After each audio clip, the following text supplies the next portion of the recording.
checked in.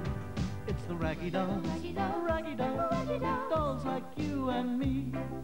Raggy Dolls, Raggy Dolls, made him perfectly.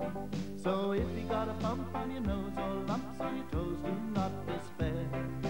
Be like the Raggy Doll and say I just don't care.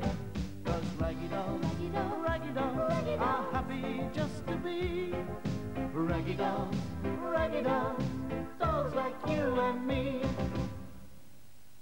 It was the morning of Christmas Eve. The Raggy Dolls woke up early. There was a brightness in the air, and when they looked out of the window, they saw that it was snowing. Great white flakes floated down from the sky and settled. First the snow lay like a thick white sheet over everything. Then it became a thick white blanket. It lay along the twigs and branches. It gathered on the tops of walls and windowsills. The bushes were covered in it, and Mr. Grimes' delivery van, parked in the factory yard, looked like a huge white tortoise. Isn't it exciting?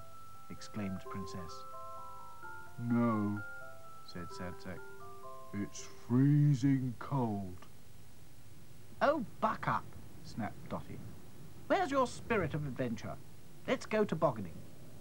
Fantastic idea, agreed Hi-Fi. Dangerous, if you ask me, muttered Sad Sack, but no one paid him any attention. We'd better wrap up warm, said Dotty. So they all put on boots and gloves and scarves. Back to Front found some sacking in the workshop, which he cut up in squares for overcoats, and they used string for belts. That'll keep out the cold, said Dotty. We all look like Sad Sack now, giggled Lucy. Yeah, Sacky Dolls, not Raggy Dolls, chuckled Back to Front. Now all we need is a toboggan, said Dotty. We haven't got one, so that's that, thought Sad Sack. But Hi-Fi borrowed a tray from the canteen. Allons, let us go, said Claude impatiently. He couldn't wait to start tobogganing. That is what they do in France, you know, in the Alps, he explained.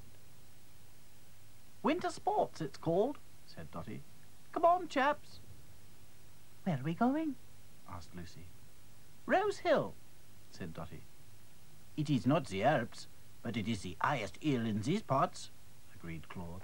Hi-Fi, Back to Front, and Claude carried the toboggan tray between them. I just hope somebody knows how to toboggan, thought Sad Sack. He turned his head this way and that. Wherever he looked, it looked the same. Snow, snow, and more snow. I wish I was back in bed. The other Raggy Dolls were enjoying their adventure. Up, up, up we go, trudging onwards through the snow, sang Princess. Rose Hill was very steep, and the snow had covered all the paths, but no one minded, except Sad Sack.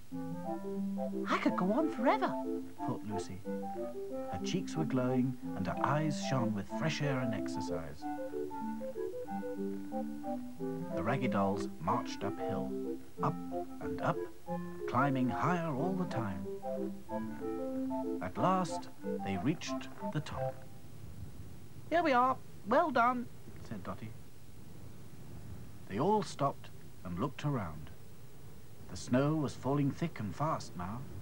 It was difficult to see anything clearly. Their sacking overcoats were crusted with snow, which made them look like snowmen. Oh, what fun, cried Princess. Yes, we're snowy dolls, giggled Lucy. Let's get on with the tobogganing, said Hi-Fi. They all climbed onto the tray and made sure it was pointing in the right direction, down the steepest slope. Get ready, get steady, go, shouted Dotty, and Back to Front shoved off.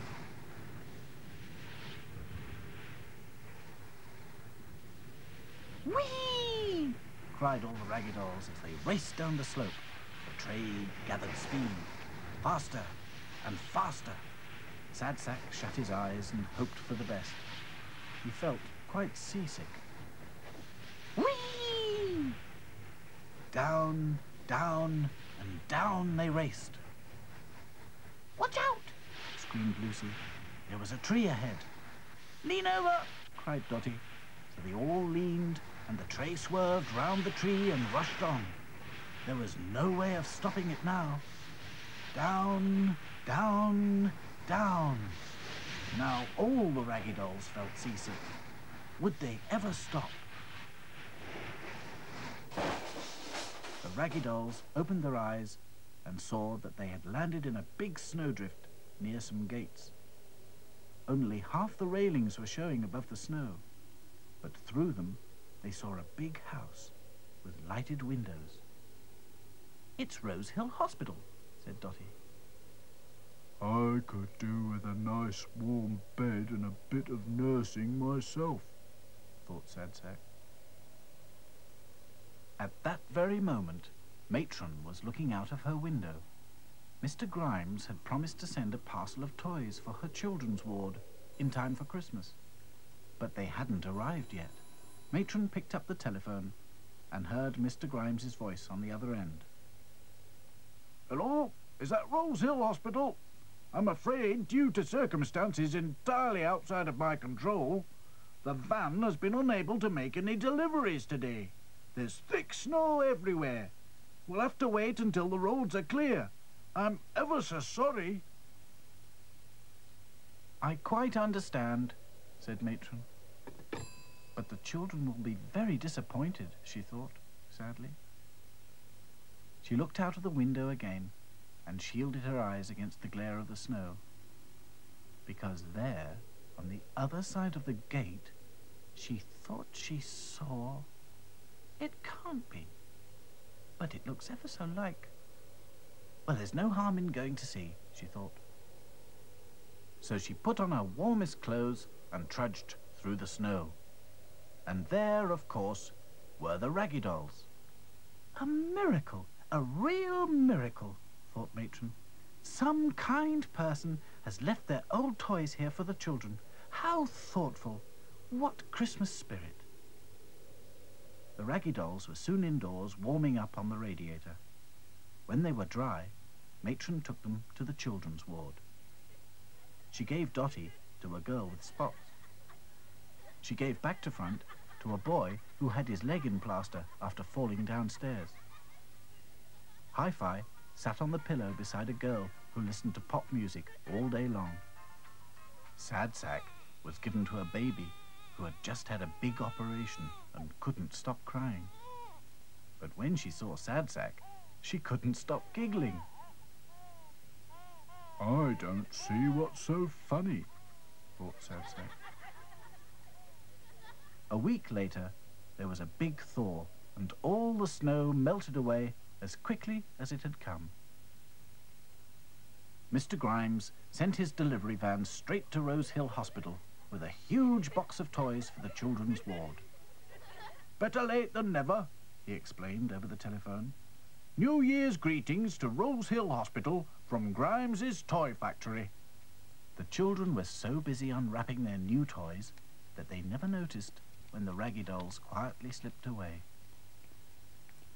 In no time, they were safely hidden under an old tarpaulin in the back of the van.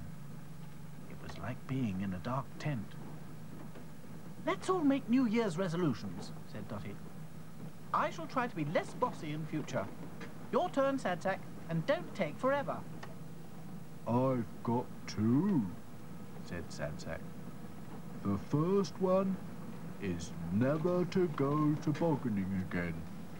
And secondly, I'm going to try very hard to be just a little bit more cheerful from now on. Ooh, look, we're home. It's not much of a life when you're just a pretty face. Just to be whoever you are is no disgrace. Look around and you will find people of every kind, like the Raggy Dolls, Raggy Dolls, Raggy Dolls, Raggy Dolls, dolls like you and me. Raggy Dolls, Raggy Dolls, Raggy Dolls, Raggy Dolls, made him perfectly.